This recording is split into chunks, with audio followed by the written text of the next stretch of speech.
So we both looked at each other and said, let's go. We need to go. We don't know what it is, but we need to go now.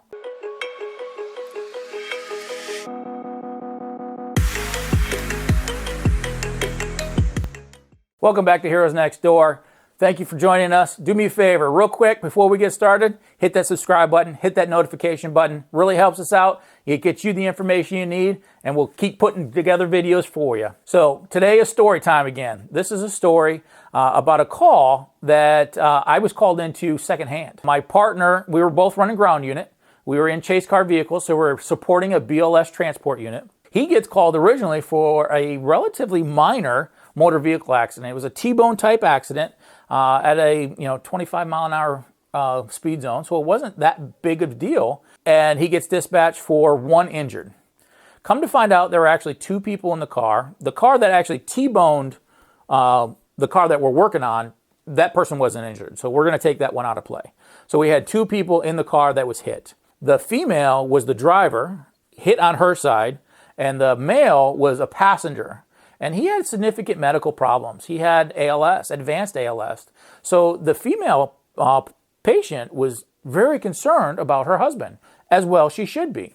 So she is all up in how to get him out, how to move him, that kind of stuff, because she's been taking care of him for years. She knows how he can move and how he can't move with his advanced ALS. So she's directing the BLS crew on how to get him out of the car. He's actually relatively uninjured, but she's so concerned about what happened and how they move him that she just kind of forgets about her own injuries until about 3/4 away into the call. They got the gentleman out of the car. They got him on a backboard. They sent him backboards back then. They got him back onto a backboard, sent him off to the trauma center. And then my partner actually turns to the female and says, "Hey, you don't look so well.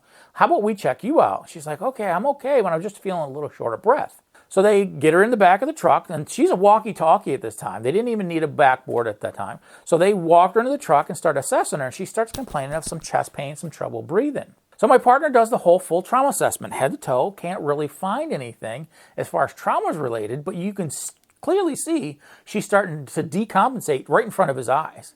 So he's like, okay, let's get a 12 lead on her. Let's check this out. I know it's a trauma, but let's check maybe she's having a heart attack because of the event. It wasn't that. He's like, she continues to have trouble to breathe to the point where she starts becoming very hypoxic.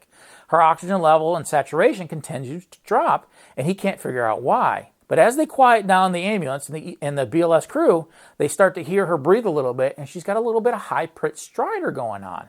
So you're like, what is going on? Did she fracture her trachea? He assessed that, and no, that's good. He listens to lung sounds, and the lung sounds are good. So he's like, it's not a pneumo. He's like, I'm not sure what's going on. So he did the right thing. He called for an additional assistance. So he calls for me. I just end up, being the guy on duty that day. So I get there and everything's done. She's already stripped down. She's already got the 12 lead on. She got the assessment. My partner looks at me and goes, I don't know what's going on. Can you help me? I'm like, absolutely. And I just kind of reassess with him, reassure him that, we listen to the lung sounds. It wasn't a pneumo.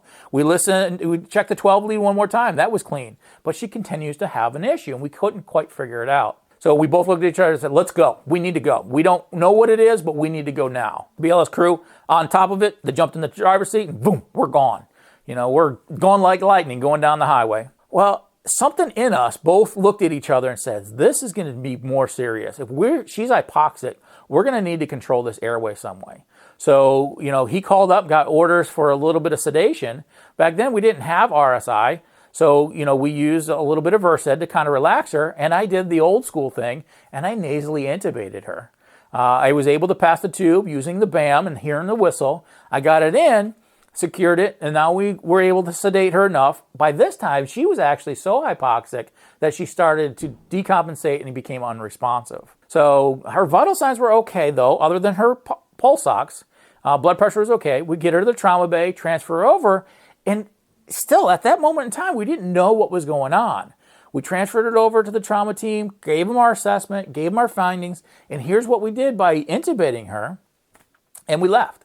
The trauma surgeon actually called us back the next day and says, what we did by putting that tube in her throat or down her nose actually saved her life. Because what happened is during that T-bone incident, she was wearing her seatbelt like she should.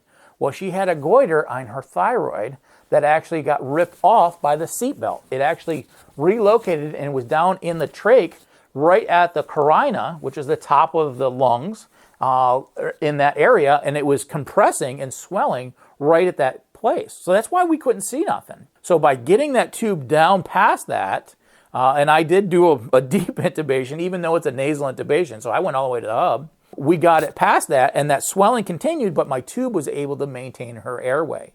They actually left that tube in for 2 or 3 days, but they were able to open her up, evacuate all the blood and remove that goiter that was actually making her that shorter breath. And, from the outward perspective, we didn't know that was going on. We just had that gut feeling, that instinct, that experience that you all have to, take it to that next step. Be that a little bit aggressive and get it done, and it really saved lives. So, it's good to have that follow-up from the trauma center to learn what it is. They wanted me to write a paper on it. I did not do that, but it would have been cool. But, these are the calls that you should really pay attention to. It was a minor fender bender that ended up being a life risk. That's my story for today. I appreciate you guys watching.